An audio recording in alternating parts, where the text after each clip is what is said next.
Craig, you save the groan for later. You save the groan for the story, not the. You don't groan before. Ladies and gentlemen, we're going to get right into it because we're already when you talk to who we're talking to, who I'll introduce in a second, it just starts. You don't. There's no prep. Let's go for it, and that's the way it is. HIAC Talk Radio. Welcome, ladies and gentlemen. I am Dan Colachico. With me, as always, Craig Lagans. Craig, how are you now that you lifted the mic out of the way from your mouth?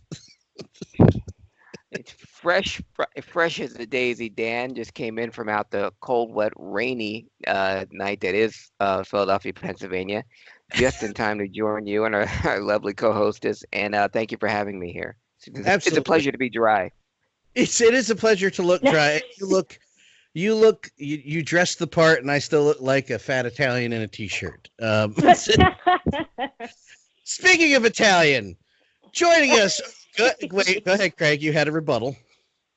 No, I try to dress like a fat Italian all the time, and I cannot pull it off. No, you just dress like a in shape black guy. Oh, okay, now you tell me. Yeah, I hate to tell you this, but you look like a very, very fit and in shape black person.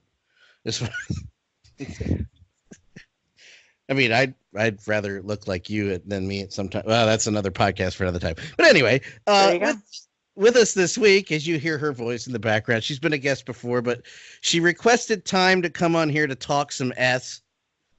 Lolo. Lolo my shit talking is gentle. Well, there is our first edit for the audio. Awesome. We start.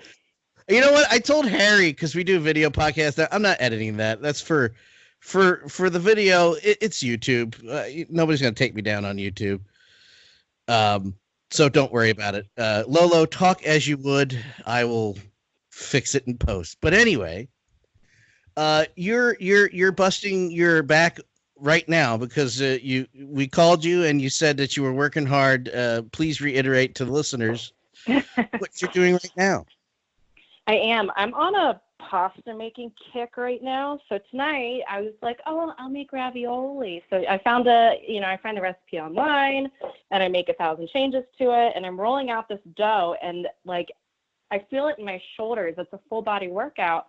And this is why my South Jersey Italian family is so fucking pissed off all the time because they're in pain whenever they're cooking. Like, you know, I couldn't just go to the store and get the frozen ones. I had to make it myself. But, you know, the things I do love myself. It's funny you say that because all the relatives that I had in my South Jersey Italian family, Philadelphia to South Jersey Italian family, have long since passed, many, many years.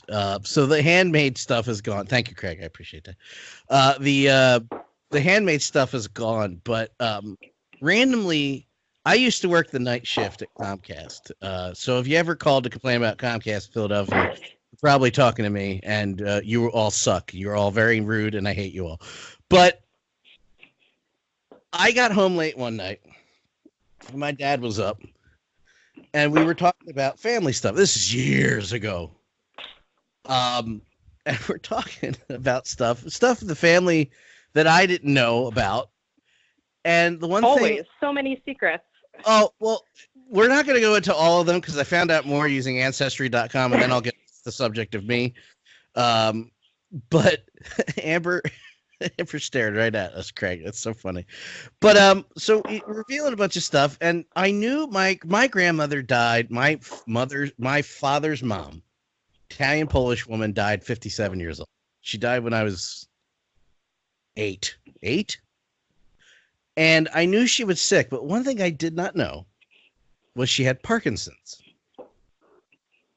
So I looked at my dad after he told me that, and I said, because she would hand make pasta. And I looked at what did you say? When I was babysat by her, I have very vivid memories of watching her cook in the kitchen, and she was always shaking when she cooked. And I looked at my dad without a beat, and I said, "Oh, I really thought she just liked making pasta." And that's so bad. I know. It's so good. It's so bad. Oh, beautiful. And he just laughed out loud because I think it had been 20 years at that point that my mom had passed, but I felt so bad as a kid because this memory is completely changed. Where I thought she was really into hand making pasta, she couldn't help it, and I felt like a jerk. You know, that hand making the pasta didn't help though. Didn't No. help. No, she would refuse. 90% of the time, the woman refused to buy the stuff at the store. Good on her. Well, my grandfather was Italian. My grandmother, like I said, was Polish Italian. So it was right out of Philly, right off the boat. Half of the family went to Utica, New York. Half the family went to Philly. So that old tradition was still there. I have not ever in my life been able to make handmade pasta, and I envy you. And here's the thing: not only Dan, do we, I taught a 2-year-old how to do it the other day. You can do it too. Oh no, I just haven't tried. I mean, a literal 2-year-old. You could do it. Oh, okay. You haven't tried. Yeah, it's easy. Tried. It's just I'm gonna get O'Shea Edwards arms after that.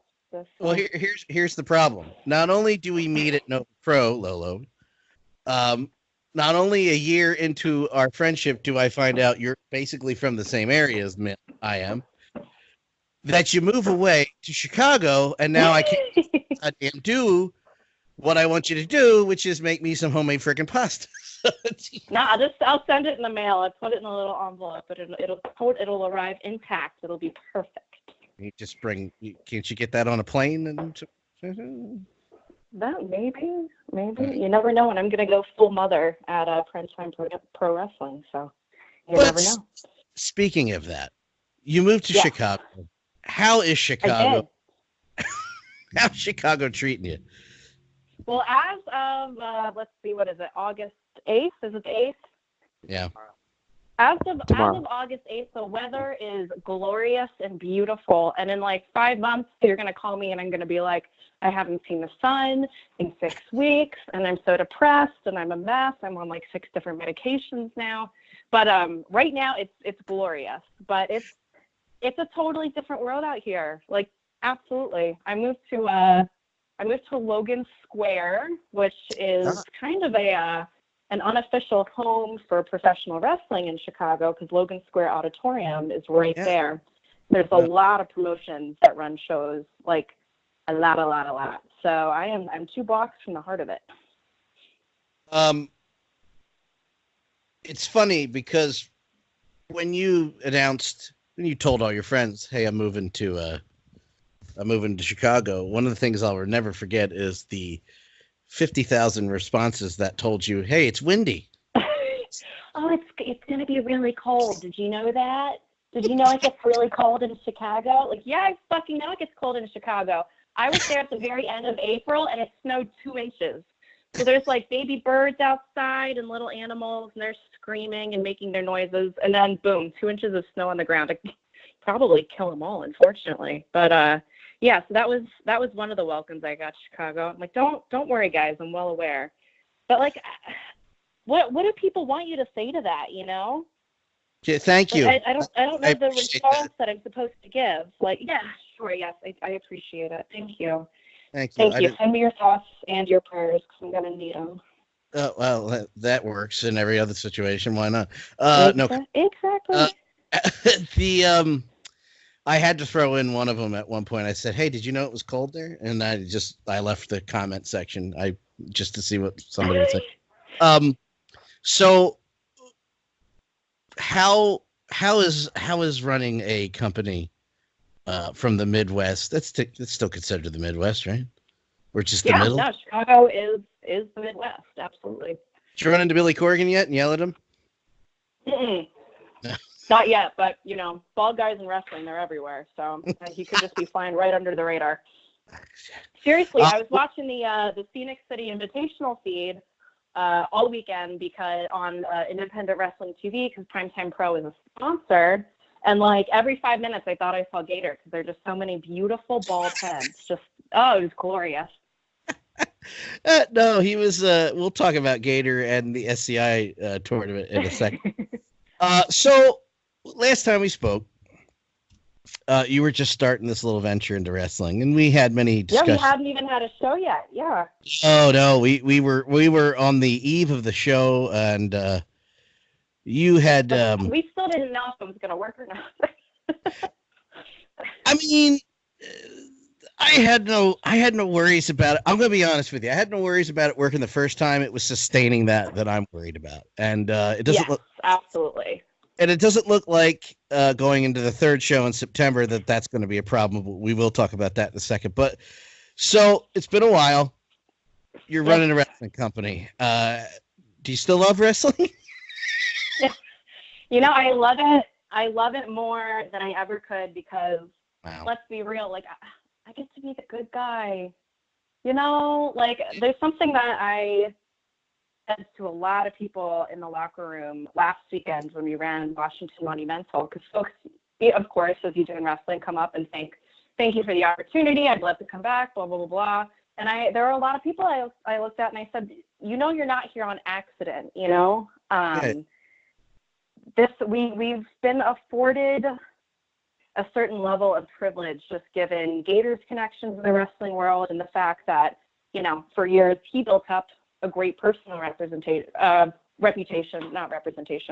where people are excited to come work DC. And especially after this last show, seeing Faye, seeing Mark Haggerty, all these folks on Twitter talking about how great DC was and how people didn't expect DC to be as extraordinary of an audience as it is. But there's a little bit of everybody there. I mean, you work the door. You see that, you know? Yeah. Yes, I do.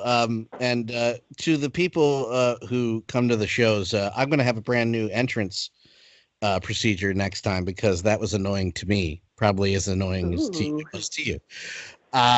So, any trials, tribulations since what's it been? 3 months, technically 4 months. You know, you were kind of thrown. I don't mean this in a negative way. You were thrown into. Say it. No, I have nothing negative to say about Nova Pro Wrestling. I don't. That's a whole other story for a whole other time that it didn't hurt me. Do that, sorry. Yeah. But you got thrown into the world of professional wrestling, and it's the quickest I've seen somebody go from a ring announcer to the one running the show. I asked for it, you know, like I know a lot of people who talk about not getting opportunities, and I'm sure a lot of them are asking for opportunities and not getting them for bullshit reasons. But, you know, I'm sure there's folks out there too who are pissed off that people are not approaching them. Yeah. You know, nobody was going to approach me to ask me to help with this because they didn't know I had any interest. And again, you know, I was ring announcing, so I'm sure I came across as having one specialty that I was trying to hone because I was so green at that too. But no, I saw an opportunity and I thought, like, you know, who is going to come in and run in DC who doesn't understand like what the city's looking for, you know? So we got DC Brown. We've got 2 sold out shows. We have 50% of tickets sold out for Embassy Row on September 28th. So I think we're doing okay. We're doing all right. That's what I wanted you to reiterate for this show, because I know of a few. I know of people who do not respect you. Of course, that's fine. And I wanted you to. No.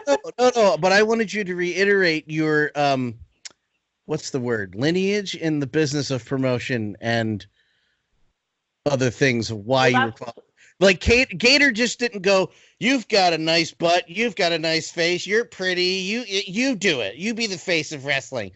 You were born for this because of your experience before wrestling. You took your experience and you threw it into the world of professional wrestling is what you did. And I don't think enough people know that. Yeah, absolutely. So you're right. I had no wrestling lineage at all to speak of, except for 1.5 and some change shows that I had ring announced, right?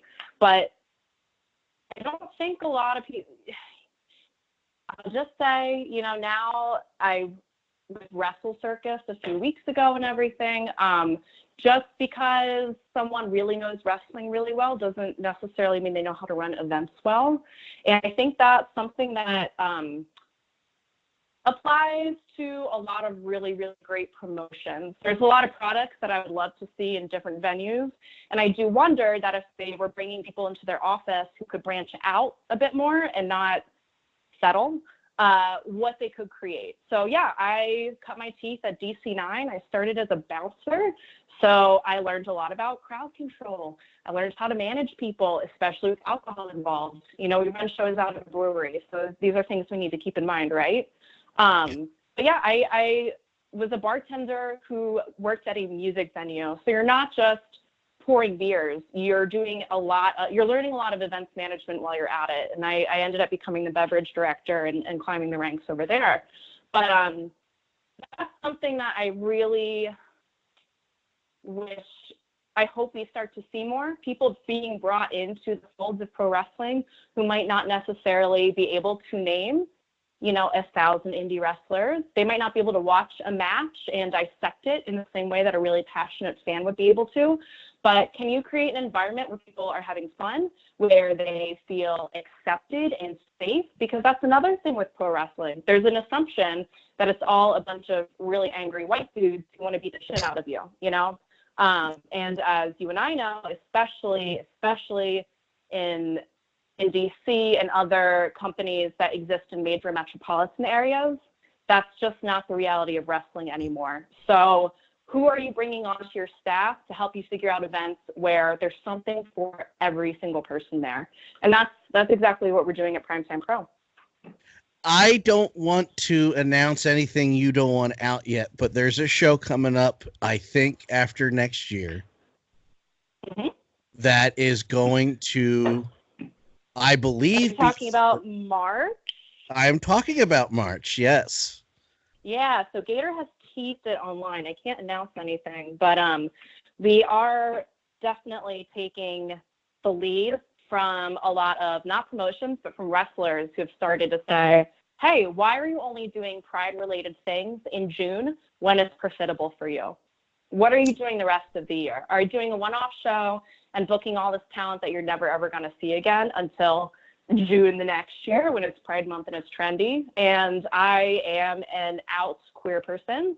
It's really important to me that we're bringing folks in, not just for a Pride show, but very consistently. But, I still really want to do something Pride related. So I know Gator teased that we'll be doing something in March. If you put 2 and 2 together, I think it's fairly obvious. But I'm so fucking excited for that. All I can tease is it's going to be a wrestling, it'll be 80% wrestling show the way that I would like to see it. And then 20% just such a massive celebration of the queer DC scene. So again, I want to talk about who are we bringing in to entertain people who might not be super wrestling based, because I want to get people in the door who haven't felt represented in wrestling before and who have never, ever, ever been to a show before and have that curiosity. I saw that at the Rise show. Yeah. They did a Pride show at Logan Square Auditorium June 30th, I believe. I had a really great time. And one thing that I saw, because I worked merch for that show, there are so many people who were like, yeah, we've never been to something like this before. It's fucking awesome and we want to keep coming back. So that's exactly what we need to do in DC as well. It's going to be a big announcement. I can't wait. And it's so hard. I've almost let it slip on the air a couple times since. The card's going to be fucking ridiculous, We have one of the most amazing LGBTQ nightlife scenes in the United States in DC, and the queer underground there is just so amazing that I'm really excited to get something brand new in front of people that, they just haven't seen yet. But, oh, yeah, even just beyond a stacked card, it's March. It's March. I know I need to chill, but I've been looking at my list of friends and people who I know are really, really talented, who I'd love to get involved in any way possible. What's the plans coming up the rest of the year for Primetime Pro? I know the plans, but for the listeners, and especially people in the DC area, we got the September show. You got other things coming up. What can you tell us? 2019, because we've got a lot coming down the hatch in 2020. We will be running again at DC Brow on September 28th and November 16th. So some Saturday stuff in there for folks who have not been able to make Sundays in the past. You're so very welcome. September, I'm really excited for. I watched a lot of the SCI tournament and some stuff that Clark's Wrestling did over the weekend. And as much animosity exists between myself and O'Shea Edwards and Jade Newman, that tag match with them and Bruno Keller and Tim Donst is going to be, there's not going to be a brewery left, you know, like it's just going to be big old muscles hitting lots of body. It's going to be so ridiculous. That's what I can't stop thinking about. So yeah, again, occasionally I have a little bit of beef with O'Shea and Jaden, but they're bringing people in the door. They're talented, and they'll give us something interesting at least, you know? Yeah, you know what? Nobody's perfect. If they don't know what's good for them, they're going to give you a bunch of crap, and that's what they're doing. And they're going to find out sooner or later that they're going about it the wrong way. I mean, hey, if someone wants that medal so bad around their waist, they're willing to go to the place that she's going to right now to get it. Okay. Okay, yeah. Well, more power to you, man. Okay. Lolo, where can people follow you? Because we hit your time limit. You gave me a time limit. We're at the time limit. Is there before I go to your social media stuff, what did I miss that you wanted to mention while you had the microphone live right now? You know, we have a ways to go for the September show. There wasn't any major pressing matter. I am in Chicago now. Chicago's really, it ain't DC. It really is. Either. So, you know, I'm not going to carry anything home because I actually really do love it here. But there's nothing like prime time. Lost her again. Harry, you know what to do again. This is going to be an edit point to get her back. Cell phone. Next time I'm making her do it on Skype. All right. I'm not mad at her. I feel bad. I text her and stop moving. Sorry, Craig. It's okay.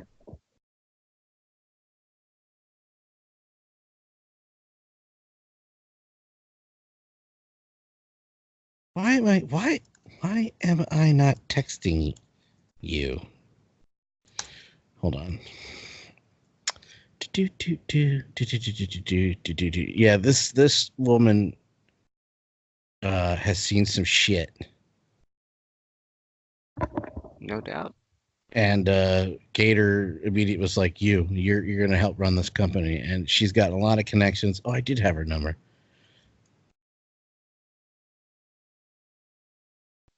All right. No, thank you so much for having me on the show.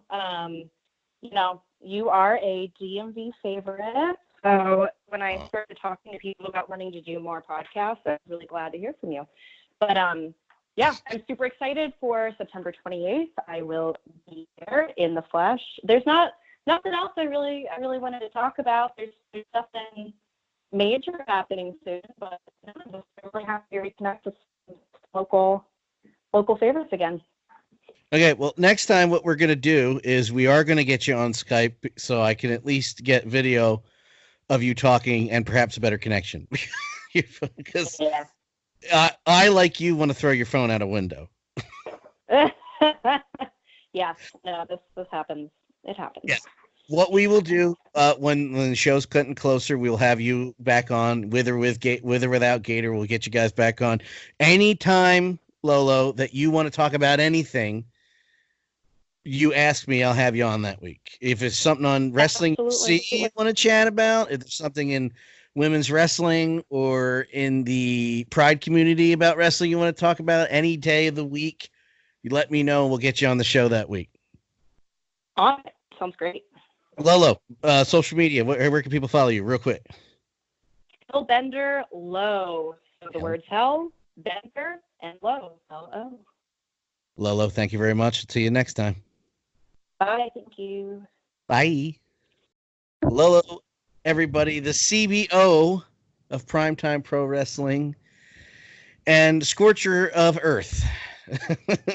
That is the way it goes. And that's what you need to be part of a good promoting team in wrestling, is somebody who could do the business side of it, someone who could do the promoting side of it, and preferably both people that can scorch the earth. There's other elements that have gone into wrestling over the years, Craig, which you and I have talked about at great lengths a great many times, and we'll do this episode again, and we'll do in the future. But Primetime, I'll say this: Gator and Lolo, out of kayfabe for a second. I was proud to be part of the Nova Pro team. I'm proud that part of my life, I miss Nova Pro more than most people know. Crab Wrestling is kind of doing the Northern Virginia thing right now. They came out of Maryland, went to Northern Virginia, so Northern Virginia still got that. We all know, Craig, that Philadelphia has got many, many, many options of indie wrestling every weekend. That scene is thriving. And the DMV wrestling scene is thriving. You got Crab in Northern Virginia, you got Maryland Championship Wrestling, and in between, you have Primetime Pro Wrestling. And to bring it back around, because I ADD'd out there for a second and just remembered what my point was, I'm very proud to be part of the team. I'm very honored that they asked me to be part of it. And just keep your eyes on social media for more announcements. You got some special things coming up. And I appreciate Lola wanting to come on the show, and she will be back. And so will Gator. And Gator will be back because he'll kill me if I don't have him back. And the other thing is, Craig, if we're going to real talk for a second, that Preston and Steve, our buddies at WMMR, our good personal close friends, have the Flannery switch, and I now have the Lolo switch. Because I've had hardcore deathmatch wrestlers. I've had Tremont on the show, Sozio, I've had Joe Gacy, I've had Joey Janela.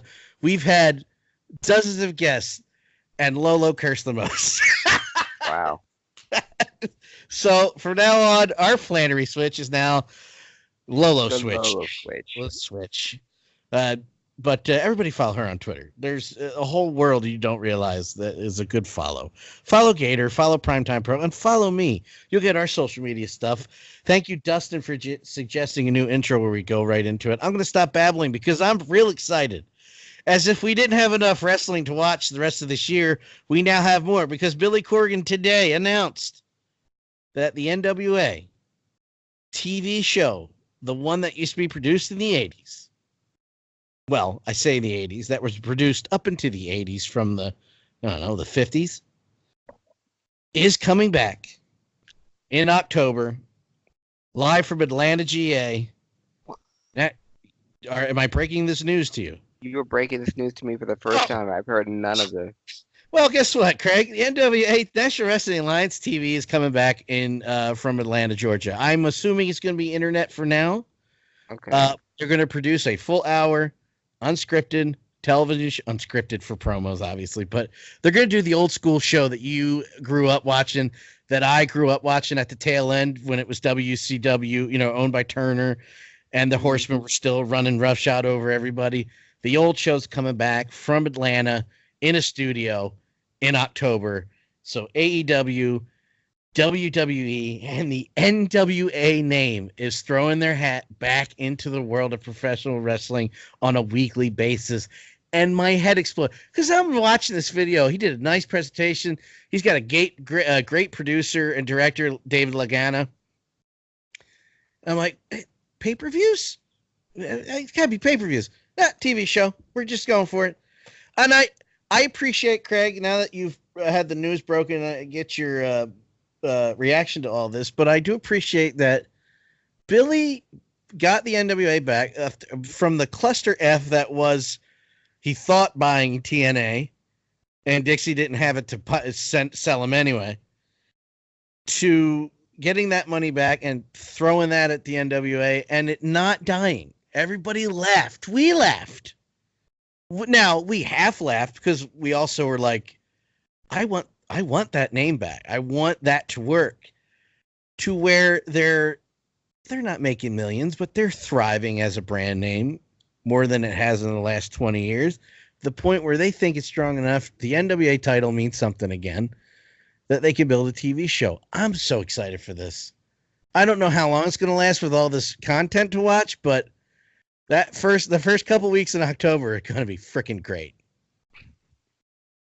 Well, you can't go wrong with another wrestling organization that's got a solid foundation and a pedigree like that.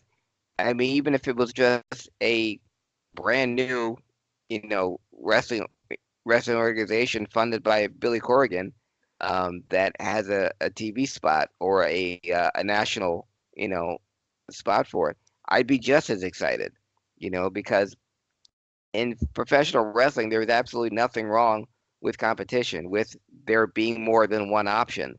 That's what made professional wrestling what it is, and what I go back over week after week on the show during the historian, back when there were so many territories and so many different places where you can see your favorite wrestlers or wrestling you've never seen before, wrestlers you've never heard of before.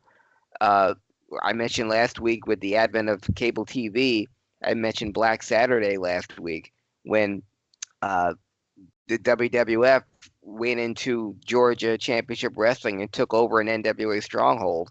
And the amount of folks that just absolutely hated what they saw because they missed their Georgia Championship Wrestling, they missed their Championship wrestlers.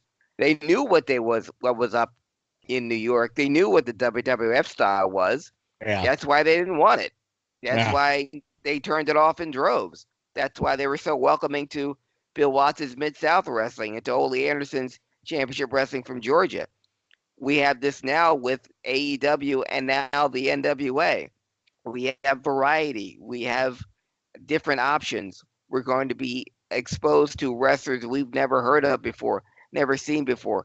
If it weren't for AEW, my favorite wrestler, I wouldn't even know about an MJF. My favorite wrestler now. The next Roddy Piper doesn't wrestle for the WWE. Yeah, the current Roddy Piper does not wrestle for the WWE. I'll double down on that, sir. Yes, but so who knows what else we're not seeing if all we watch is WWE programming.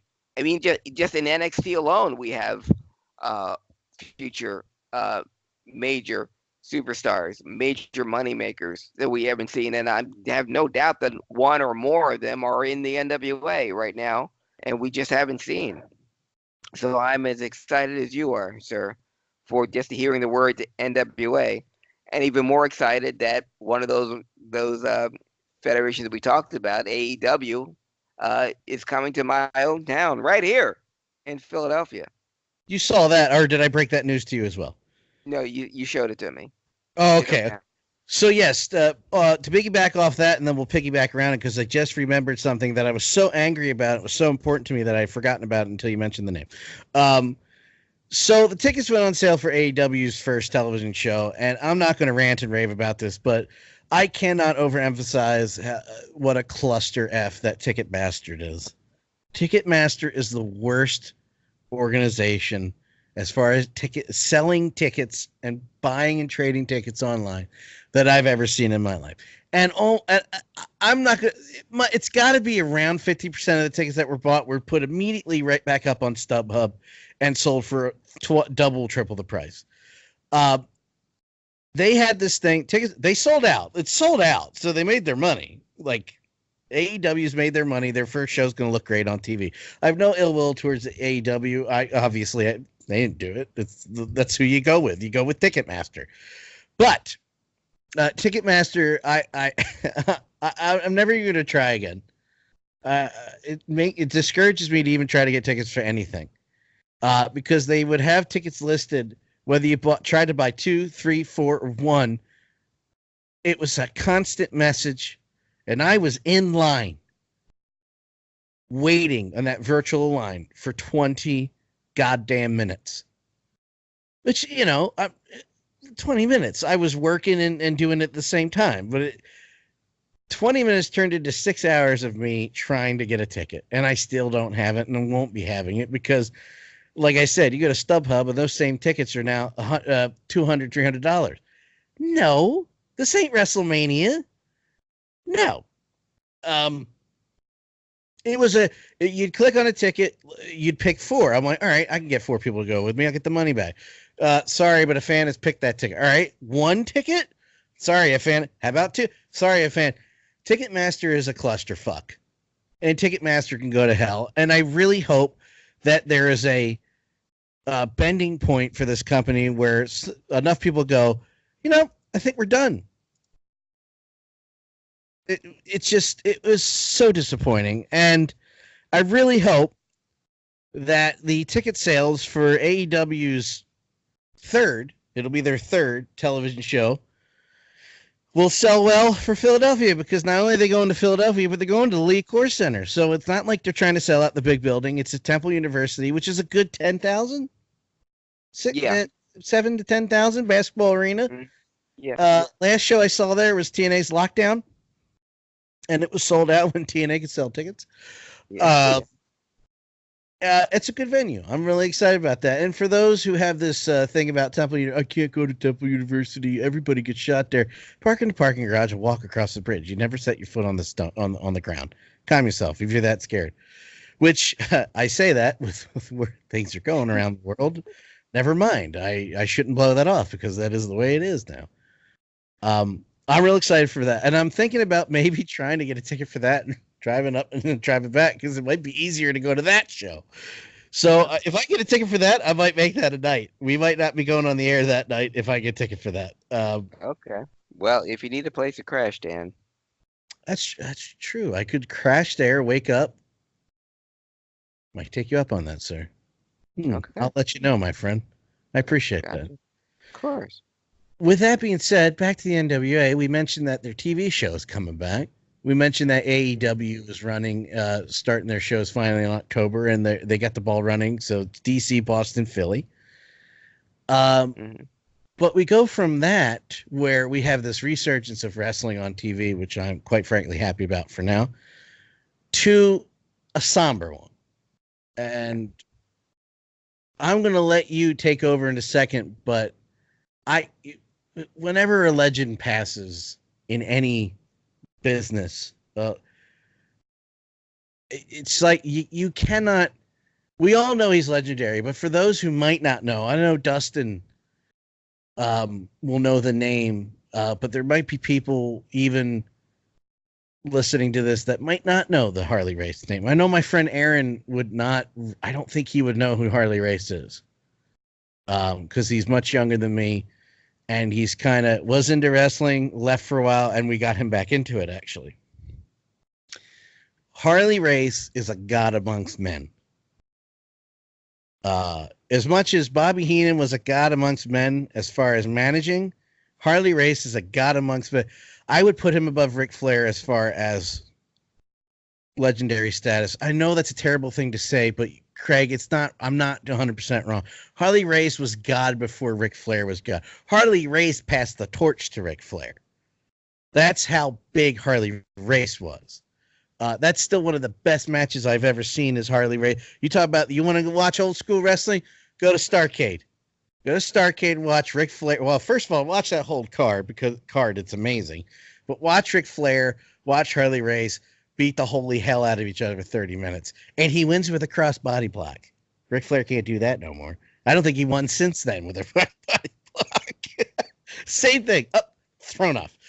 But Harley Race was a guy who, even when I was 6 years old, I knew who Harley Race was, because even in '89, he was a god in wrestling. He was the man in wrestling. And I got to know him even more because he beat the hell out of Sting with Vader and Sid for years. I saw him.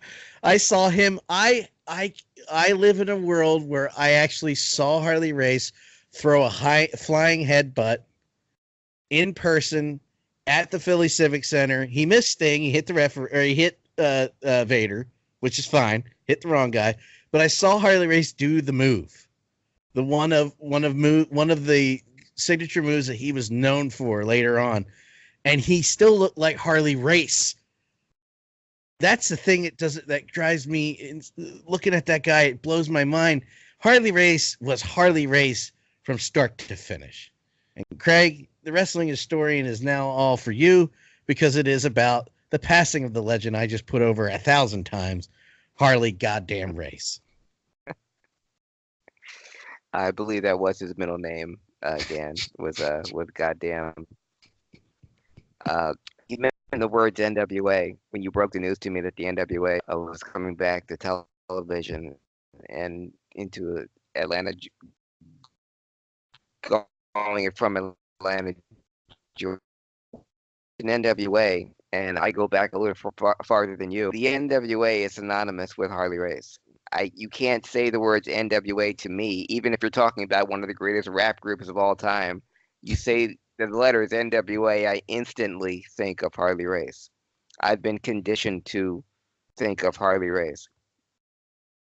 Yim wore an NWA rap T-shirt at NXT last week, and I was like, "Why's she wearing a National Wrestling Alliance T-shirt at NXT?" Yeah. And I'm like, "Oh, it's the album cover. Never mind." But Harley Race, and you're gonna hear that name a lot, and you probably, if you watch any of the WWE shows on Monday and Tuesday, they had a huge long segment to Harley Race, and many of today's superstars and names who your friend may indeed know. He may not be a wrestling fan, but he knows who Stone Cold is. He knows who Hulk Hogan is. He knows who Ric Flair is, and they all paid homage to Harley Race. Like you said, you mentioned Harley Race being a god before Ric Flair was. Ric Flair would tell you the same thing. He will tell you the exact same thing. That even if Harley had not passed the torch to Ric Flair in that Starrcade '83 match that made legitimized Ric Flair as the NWA World Champion, he would have said the same thing. Harley Race is what professional wrestling was for the better part of 20 years, because when there wasn't a cable television, when there wasn't an internet, when there wasn't a worldwide when there wasn't a worldwide effect of professional wrestling capturing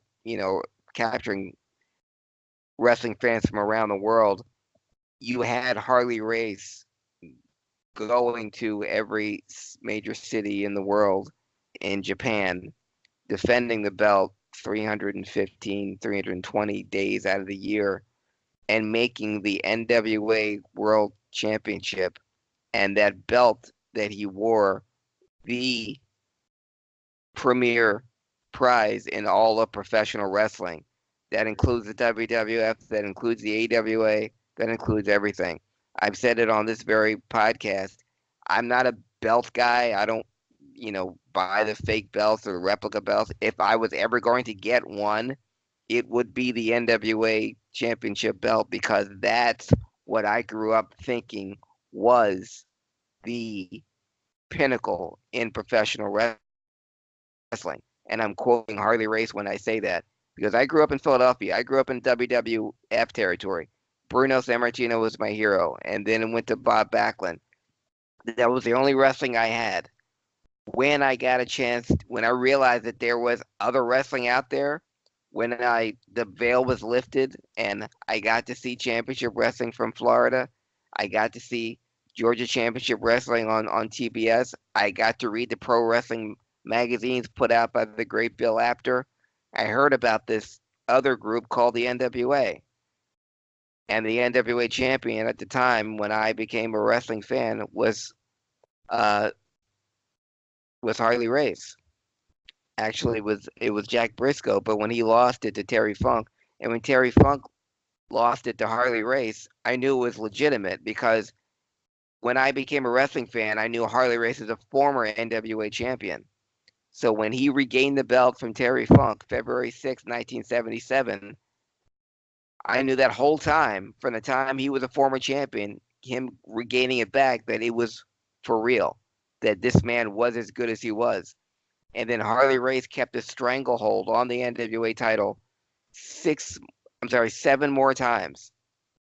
So anytime anyone other than Harley Race held that NWA championship belt, that legitimized them. When I saw it on anyone else, even when it was my favorite wrestler of all time on Dusty Rhodes, August 21st, 1979, when Dusty Rhodes became the NWA champion, and it wasn't legit till he had the belt. And when I saw him with that belt and not Harley Race, that's a big deal. When I saw Tommy Rich with that belt and not Harley Race, even if it was for 5 days, it was a big deal. And we've mentioned it on this very podcast. After that, Tommy Rich could write his own ticket anywhere in professional wrestling. Why? Because he beat Harley Race. And he held that belt. When Ric Flair had it, it wasn't real to me because he didn't beat Harley Race for it. Granted, he beat Dusty Rhodes, but until he beat Harley Race at Starrcade 83, the belt didn't belong to him because it was Harley's belt. The WWE did such a great job of showing how, just from clips and from other people talking about it. And when Harley said it in that gravelly voice, "You are looking at the pinnacle of professional wrestling. I am the Muhammad Ali of this sport." And any wrestling fan, anyone who calls himself a wrestling fan, and you hear the words over and over again, he was the toughest man, he was the toughest guy, he was a legitimate tough guy. Back then in professional wrestling, gentlemen and ladies, they put the world championship belt on people that could carry the company. And it was either a collegiate wrestling champion, like a Jack Briscoe, like a Bob Backlund, someone with an amateur background, like a Terry Funk, or they put it on a legitimate tough guy / strong guy, like a Bruno Sammartino or a Harley Race. Those were your champions back then, and never the twain shall meet.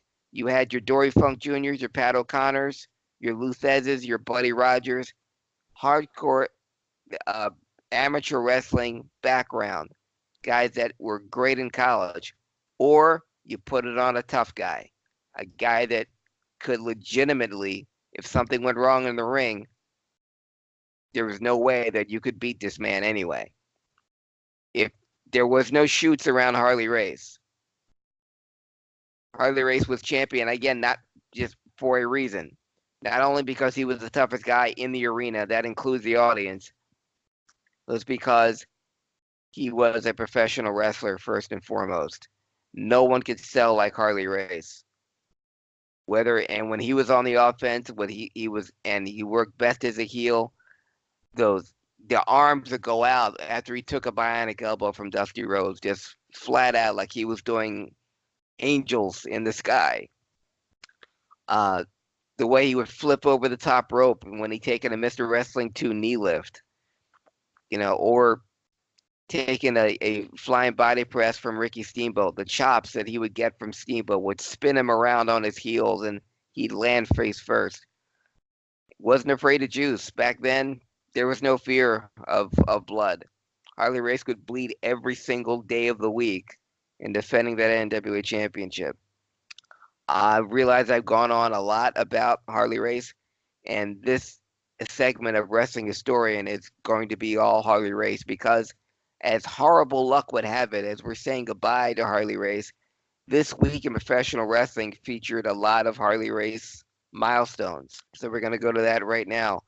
August 1st, 1974, Bulldog Bob Brown would defeat Harley Race for the Central States Heavyweight Championship.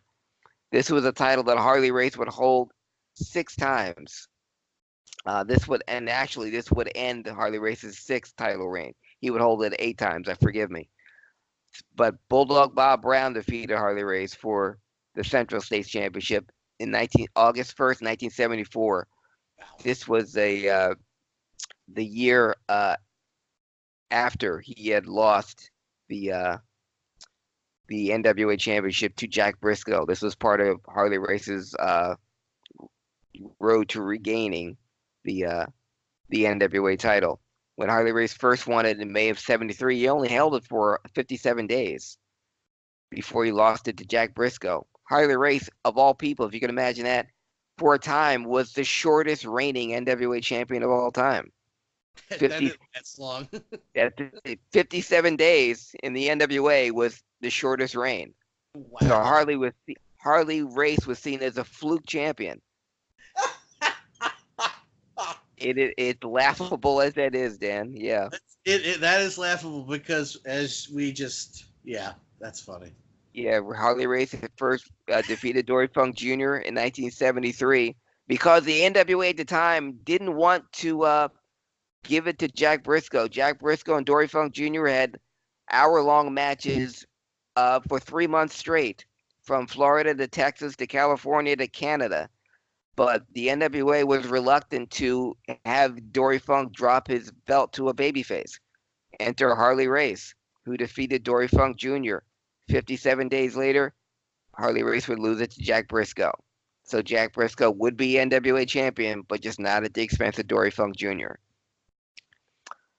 Staying on that same date, August 1st, 1982, 8 years later, after Harley's 7 NWA title reigns, Harley Race would defeat Jumbo Tsuruta in Tokyo, Japan for the United National Heavyweight Championship. That title now is part of the Japanese Triple Crown, but that was part of 8 years later. Harley Race defeating Jumbo Tsuruta was a part of his NWA title reclamation tour. He had lost it to Dusty Rhodes in 81, and he would not hold the title again until 1983. But on his road to regaining the belt, he defeated Jumbo Tsuruta in Japan for the United National Championship. And Harley would go back to regain the NWA title from Ric Flair, hold it for the final time in June of 1983. But that was his road to reclaiming the NWA title. August 2nd, 1985, Harley Race would defeat Crusher Blackwell for the Missouri State Heavyweight Championship.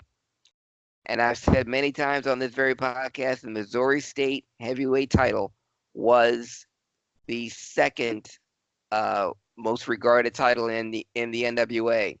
If you held the Missouri State Champion, you were earmarked for a future World Championship reign. And Harley would defeat Crusher Blackwell for this title, and this would be the 7th and final time that Harley Race would win the Missouri State title.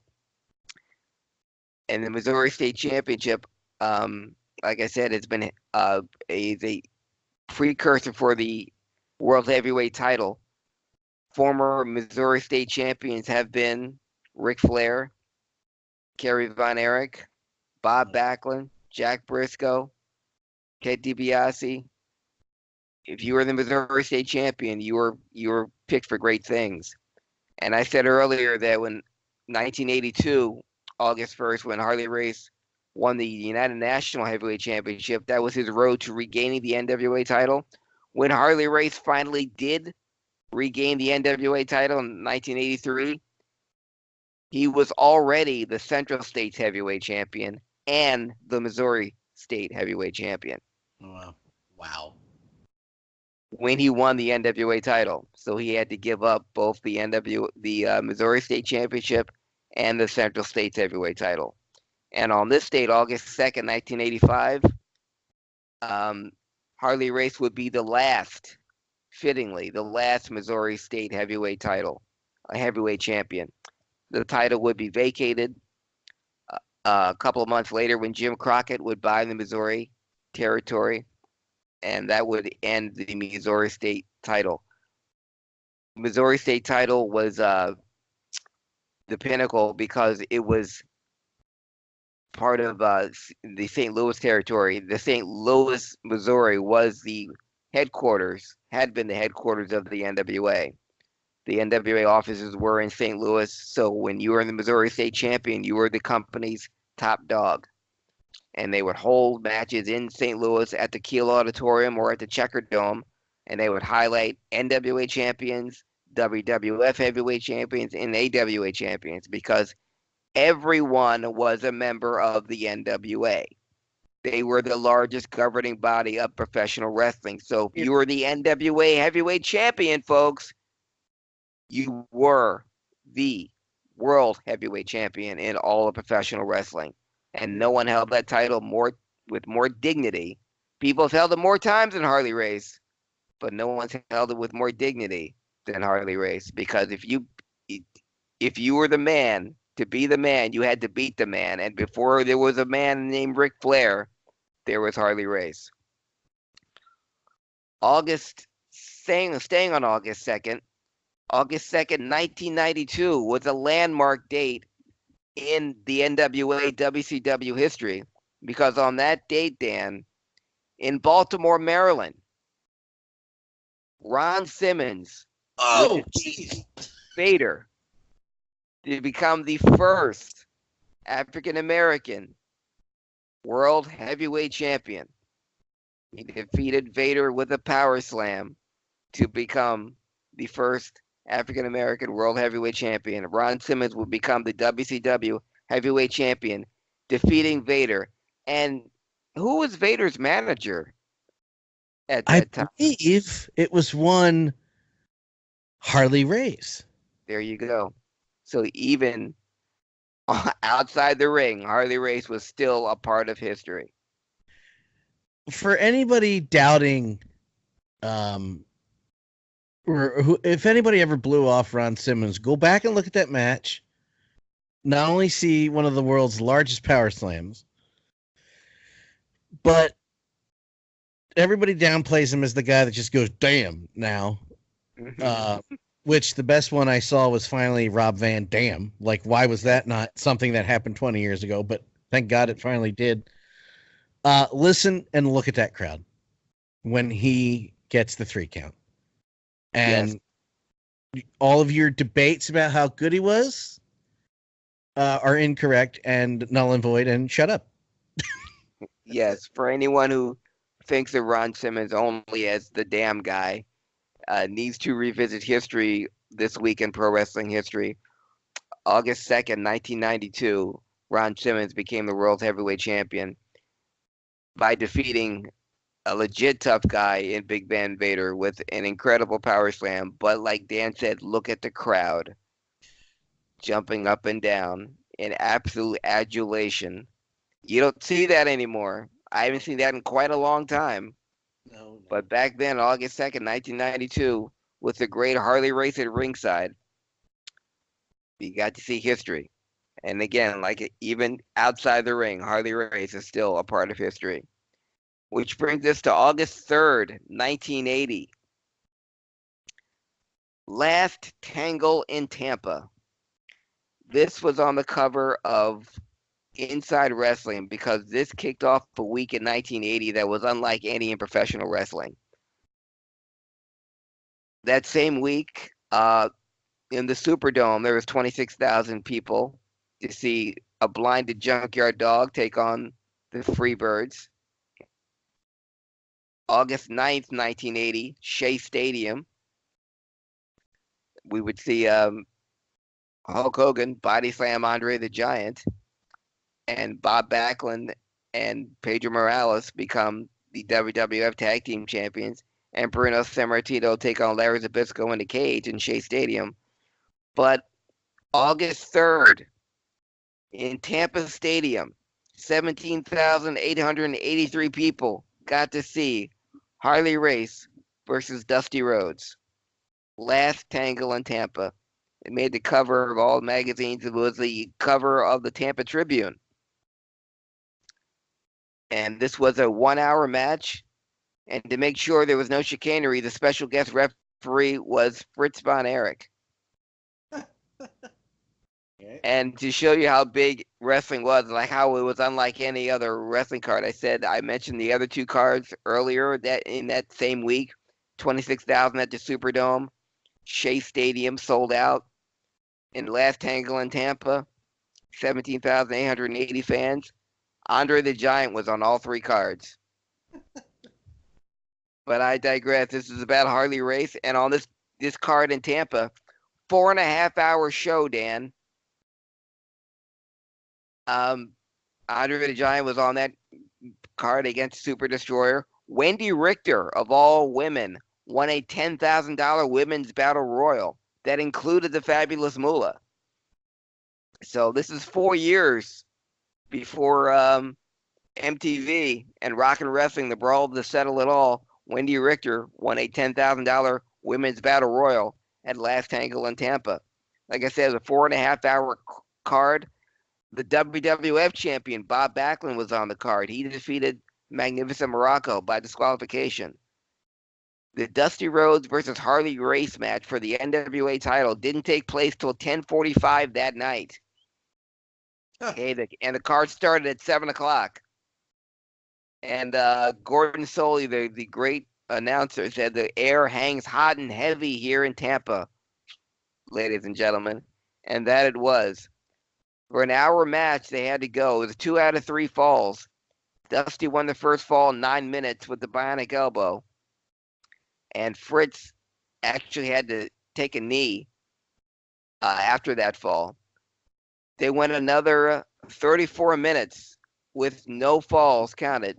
So because Dusty Rhodes had pinned Harley Race in 1 fall, but didn't pin him twice, Dusty Rhodes won the bout, but Harley Race kept the belt. Wow. And Dusty made it clear after that, post-match interview, said, I don't want Harley Race no more. Harley Race couldn't beat me. Harley Race never beat me. Everybody saw me pin the man's shoulders to the mat. So I'm done with you, Harley Race. You can go be with your wife, your kids, sleep in a box somewhere, but I'm done with Harley Race. I'm right now here to take care of Florida and all the Florida business that needs to be taken care of, Daddy. Harley Race can do whatever Harley Race wants to do. And he made it clear that he wanted to put Tampa back on the map, because I'm sorry, this is for everyone, all the good people of Tampa, Florida, who always gets shoved in the back, gets pushed aside, gets shoved aside, always in the back pages of the sports magazines. Tampa, I want you to know this is for you. And that was on the front page of the Tampa Tribune, that match, the Last Angle in Tampa. Dan, it did $160,000 gate back then. Got 17,883 fans. It did $160,000 gate. Today, that would be $411,196. $411,196 in today's market. Check in, but you beat me to it. Yeah. So that was $106,000. But that took place August 3rd, 1980. Dusty Rhodes versus Harley Race for the NWA Heavyweight title, the Last Angle in Tampa. That would not be the last time they wrestled each other. Of course, Dusty would regain the NWA title from Harley Race June 16th, 1981 in Atlanta, Georgia, site of the upcoming NWA return. Dusty would defeat Harley Race June of 1981. And Dusty would hold it less than 57 days before losing it to Ric Flair in September 1981. And Flair, of course, would lose it to the great Harley Race. And Harley would have his final reign as NWA champion.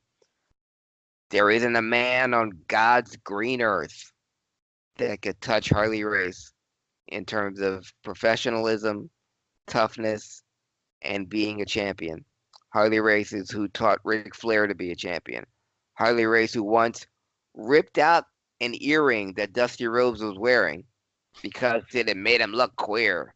And Dusty Rhodes never wore an earring after that, ever. Because Harley Race saw it once and ripped it out of his ear. I have a Harley Race question. Yes. What is the word he used against Butch Reed in that edited promo? Well, he called him boy. Oh, is that what gets edited out? Just calling him my boy? Yeah. Okay, because somebody was trying to say that he was racist, and I was like, he was. Now, Harley Race epitomizes old school. That's what I was getting at. Yes. So there were many race baiting angles, and whenever there was thank you, an African American challenger to him, especially and more often than not, it would be in the southern states. Oh, sure. Not that Harley needed any heat, but that was the best way to get heat. Dude, Was it's to so easy, man. yeah, Oh my God. back then, how un-PC professional wrestling was. Yeah. But yes, that was a way to do it. And Harley, to his credit, never went that route a lot when he faced off against African American challengers. Not that there were a lot of them during his heyday. Tony Atlas might have been one of his most prominent ones. But it brought the conversation that somebody immediately brought that up. I'm like, you do realize that these guys went like they're in on this together. Yeah. Like even then they were in on it. He knew what he was gonna say, and Butch knew he was gonna punch him in the goddamn face once he said it. Like I don't understand the fact that with a very basic level, you and I have about combined 80 years of watching wrestling. It's 65, 70, around 80 years watching wrestling. Yeah. But we don't pretend to know we don't pretend to know, oh, that was definitely real right there until you find out later.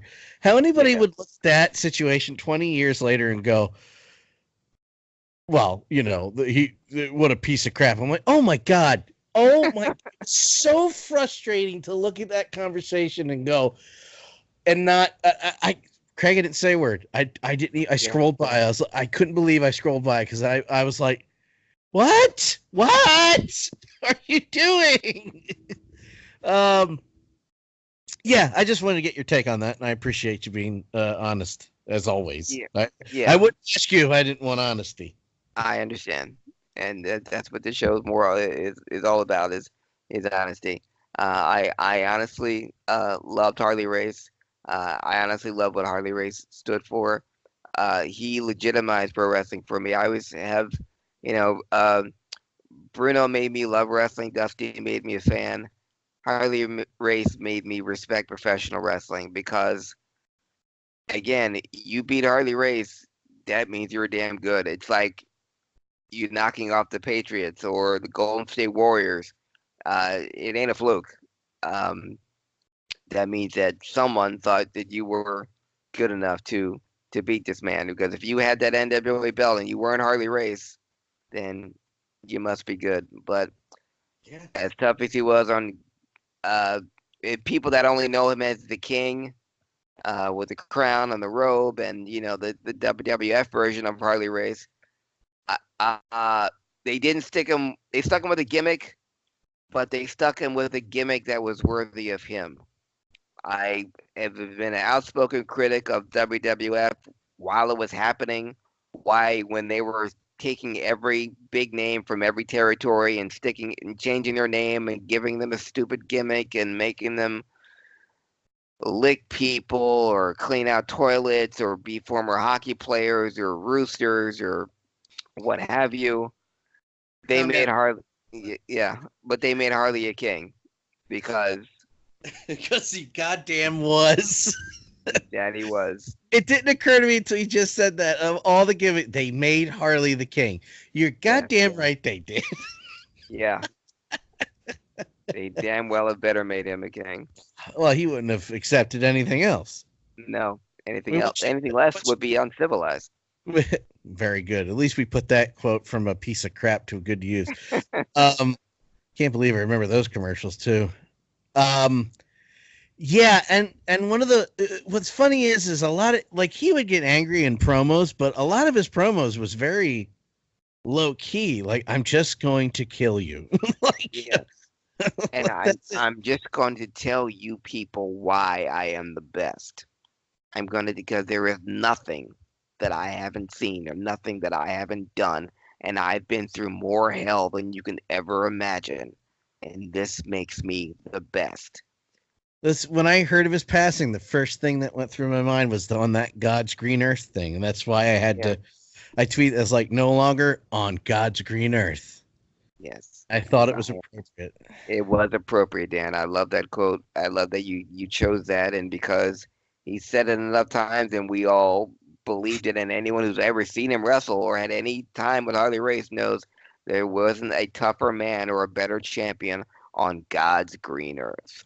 That's a very good word you just used there. And I still love wrestling, but that's one of the words, it's one of the things I believe. It's cliched at this point, and I'm not saying anything earth-shattering here. Belief. Yes. A lot of that is gone.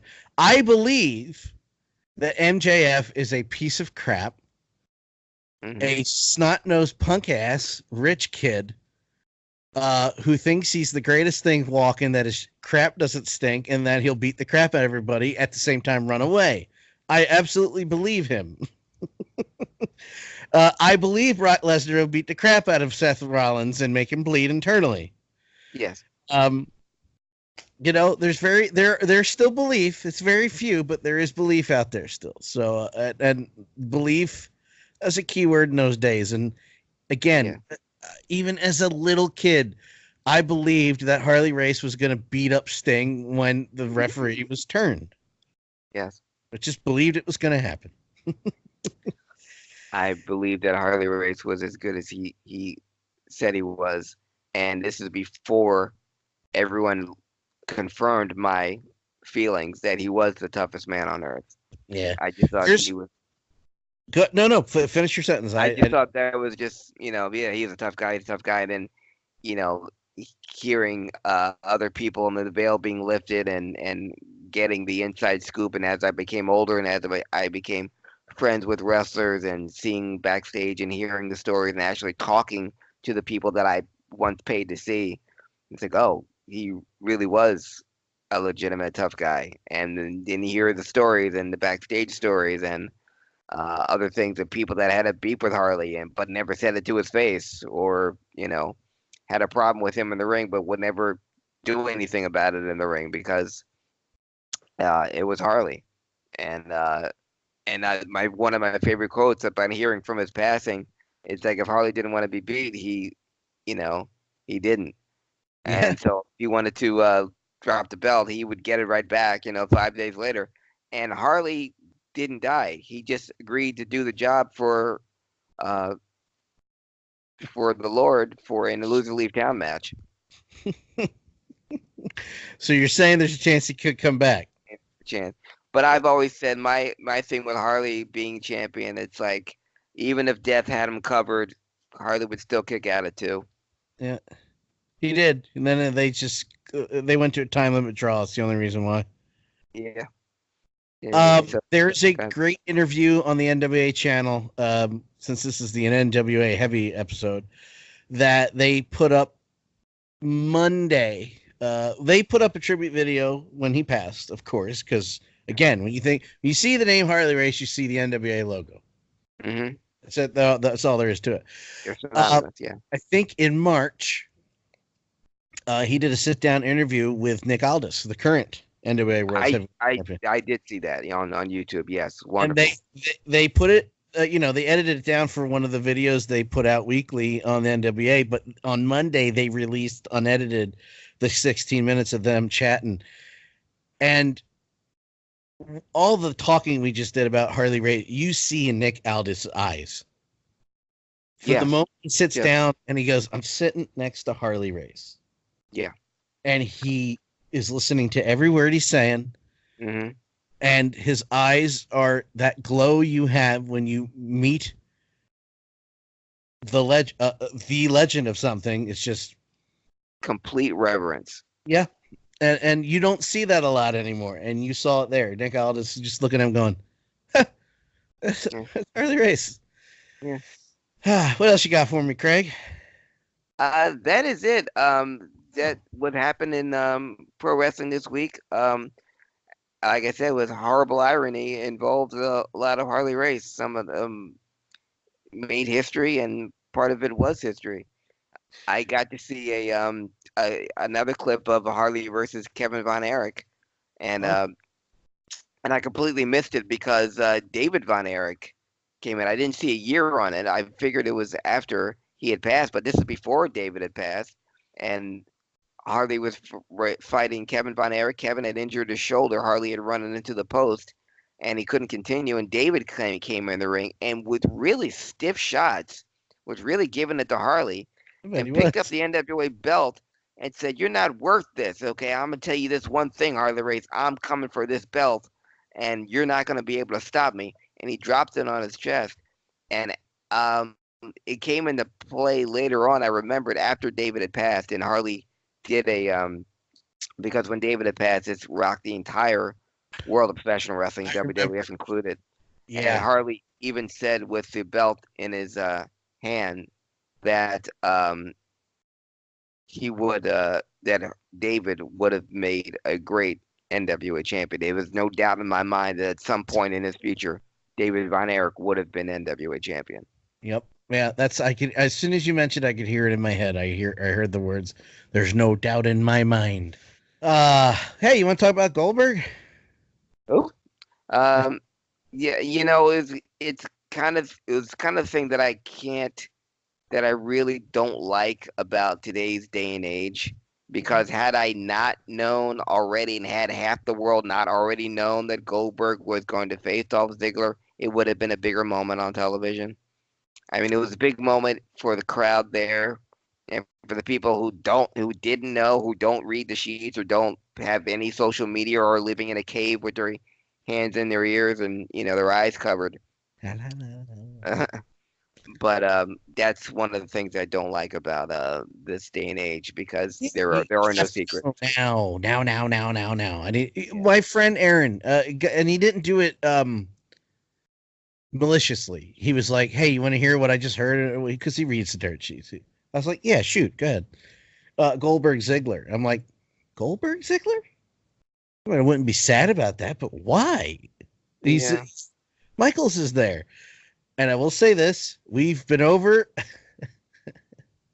I just added about 10 minutes to the show, so we'll try to do this quickly so we don't have another 10 minutes. Goldberg Taker was horrible. Yeah. And I believe it was a mix of two people that should not be ever working together because of their advanced age. And I don't mean that disrespectfully to either one of them. They both almost killed each other twice, if not three times in that match because they can't work with each other at that advanced age.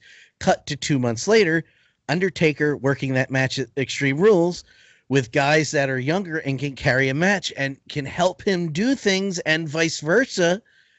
And he looked like he de-aged 15 years. And I really, really hope and I believe, and I know how you feel about the old guys, and I 100% agree with you that should be a spot should be for somebody else. I have no argument. I have no leg to stand on in that argument because you're correct. I do believe Ziggler's going to pull old Goldberg out, which we can debate is not great either. But Goldberg had some good matches. So if you get a guy like Ziggler, who again I will mention a third week in a row, people still hate for some reason. They're tired. Like they try to X-Pac heat him, and I'm like, no, I don't think so. Stop that. Ziggler is one of the best. And he will, I believe that has a chance to look good. Now, at the same time, I'm going to laugh if it's a 40-second Squash. Yeah. squash Goldberg, the usual Goldberg thing. But I will say this to tag on what you said about earlier, Craig, and then you can close it out. This segment was pulled off beautifully because I honestly forgot. And I'm like, okay, they're going to build it to Michaels, and both Michaels and Miz teach not me. I'm like, oh no, and here he comes. I was like, well, because Pittsburgh was a horrible audience the entire episode, and that was Pittsburgh, not the WWE. Pittsburgh didn't care. I don't know why half of them were there. They woke up for Bill. They didn't wake up for Kurt Angle, and he's from Pittsburgh. They woke up for Goldberg. So I will say, you could crap on the WWE. That segment was directed from start to finish perfectly. Old school Monday Night War segment. Yes. Thank you, Paul Heyman. Thank you, Paul Heyman. Well, I want to thank Hellbender, as I call her, as many calls her, as you know to come to known as Preston. You will come to know her as Lolo. Thank you very much for joining us this week. Find her Hellbender Low on Twitter. Craig, as you and Amber headbang to the music in your heads, where can the people follow you, and where else can we listen to your soothing, smooth jazz voice? You can follow me on Instagram, on Facebook, and on Twitter at Craig Ligons, CraigLiggeons. I just recorded the special birthday episode of my other podcast, Comic Book Gurus podcast. If you're into that comic book stuff, I'm actually going back to the Franklin Institute tomorrow, where they have the Marvel exhibit of superheroes.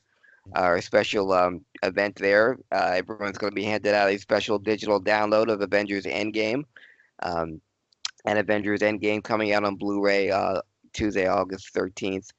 But yes, Comic Book Gurus and all things comic book related is my other podcast, and which is why I'm dressed like this, and why Amber is in her outerwear. Yes. Amber should always be in our children, our furry children should always be naked. I would pick mine up, but he's been sleeping for the last 15 hours. Why wake him up now? You awake? You alive? Yep. Okay, good. Well, thank you, Craig, for joining us as always. Follow me on Twitter, all social media platforms, Instagram, Twitter, Facebook, Dan Law 83. The HIAC Talk Radio Network is still alive at HIAC Talk Radio on Twitter and Facebook. And the relaunch of the site will be happening in sometime September. So we will have our URL back. We will have our home back. But again, as I do always, thank VOC Nation Radio for co-hosting us as always, but being our home away from home for now. So listen to VOC Nation Radio for Lolo, for Craig Lagans, Amber, and Roscoe, and myself, Dan Law 83 on Twitter. I said that. Dan Kalchiga, we'll see you next week. I almost got through the outro perfectly. Goodbye.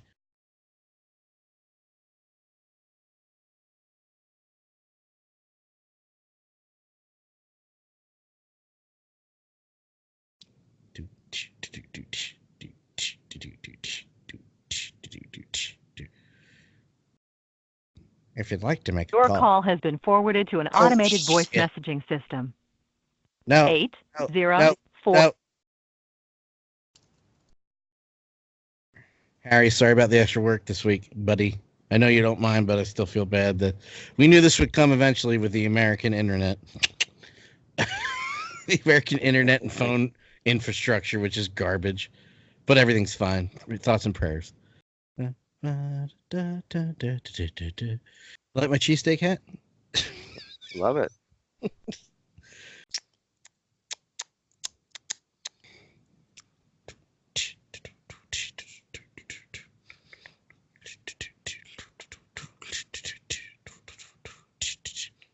Answer the phone. Answer. Oh, she's not answering. She's not going to answer. Pick up the phone. Pick up the phone. Hey, can you hear me?